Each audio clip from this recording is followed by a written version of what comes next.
to take it to that kingdom perspective, right? Like we're called to be generous, not even in the church, we're called to be generous and give out of like cheerfully, not out of force or guilt or shame or whatever. And that tip culture, like you said, has gone from, I'm blessing you to it's an expectation. And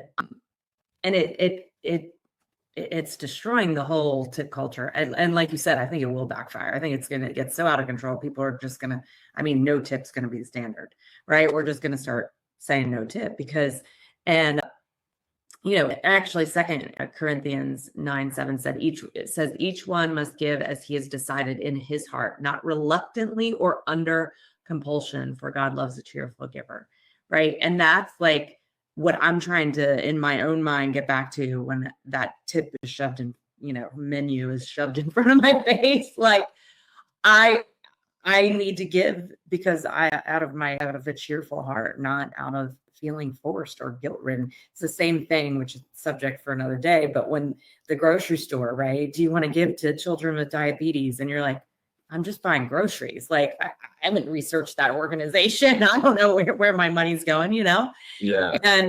And we feel guilty sometimes, or we're meant to feel guilty. I think that's their intention, is to pressure you to give.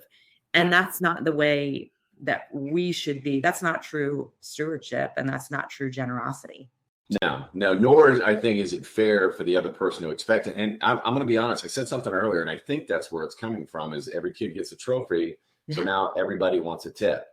And no, you didn't deserve that tip, so you're not going to get one. And don't try to guilt me into it, and definitely don't get ticked off because you didn't get a tip. You're getting your income and stuff like that. Go get a different job or whatever the case may be.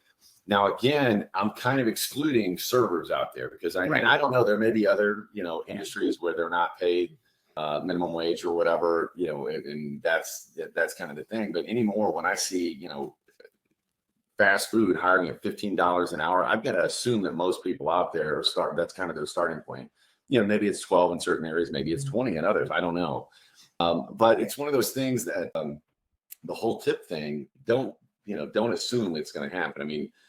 And I would challenge everybody to that, kind of your takeaway from that. As believers, like you said, we're called to be generous, but not guilt tripped.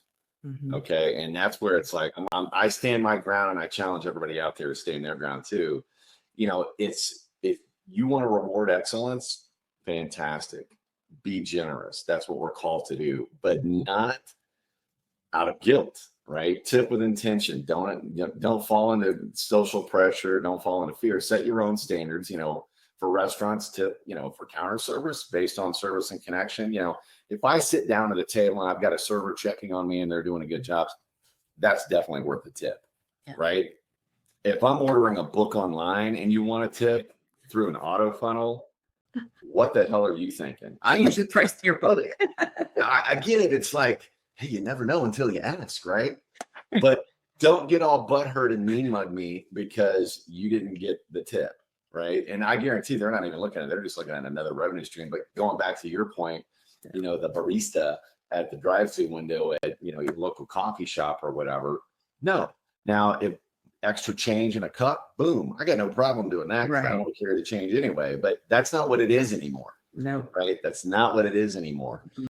So, set your own standards, have some standards. I've got a couple things that I do. Goodwill, for example, going back, this is more of the donations than a tip. I love to thrift, and they always ask you, would you like to round up? Would you like to round up?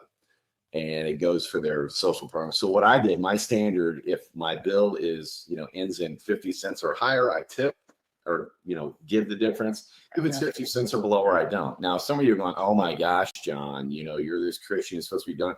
Here's the deal. The CEO, last time I checked at Goodwill, makes over $600,000 a year.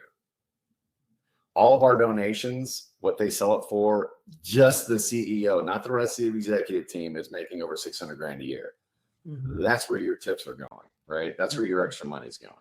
So I'll support support it. And I'm like, okay, well, I'm assuming some of that's going through. And that goes back to what Wendy said earlier about researching these nonprofits and what like that. And again, that's not tipping. That's a little different story. Maybe we do an episode on that. But, set your own standards. Teach your kids the value of money and when to be